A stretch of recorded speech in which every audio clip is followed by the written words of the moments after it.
Okay, I had to go back over all of my screenshots to make sure that I was still on track to what I wanted to say. I've just been making this little video essay up on the fly, so I wanted to make sure I was on track. So far what I've gone over is like defining neoclassicism mostly through like fashion. And I realized I have just so many slides.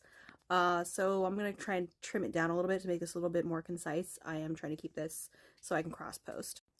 So once again, the next couple bits of information I'm going to go over are all going to be screenshots from this article. I'm going to go over as much as possible and try not to drown on. This one just says what I've already said. Greco-Roman art and architecture influenced neoclassicism. Neoclassicism is starting roughly 1750 through 1830 is like main time. Neoclassicism has a lot of revivals moving forward. Specifically, the US fashion, or like architecture and fashion, is heavily influenced by neoclassicism because as the US is trying to set itself up as a nation state, as a state with power and authority, they have to really lean into the height of this neoclassical ideology regarding empire building, regarding what is like appropriate and pure and like European and Western. That's part of why so many of our like cultural heritage buildings and like deeply historic buildings are all in this neoclassical style. Go ahead and pause to read this if that helps you. This is just a very quick rundown of the specific kinds of architectural details that you will see in neoclassical architecture, especially neoclassical architecture here stateside.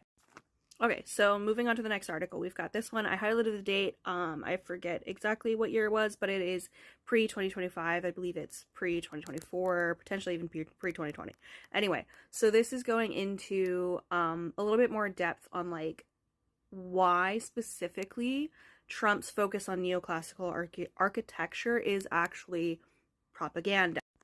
Okay, I'm gonna recant myself a little bit. This second article is actually, I think, after Trump's first executive order regarding architecture, but post like pre-2024 election. Anyway, so we cannot lay all of the blame on Trump's feet for using architecture as propaganda. That has been a thing for literally all of human history, and archaeologists should freaking know this, that architecture has been used to display power, to push political ideology, to push cultural hegemony. All of these things are things that we as archaeologists know. I don't know why it would suddenly magically stop being a thing we know about modern cultures, but here we are. This section is specifically talking about how right-wing ideology is leaning into the neoclassical imagery on purpose. And we're going to get into that a little bit more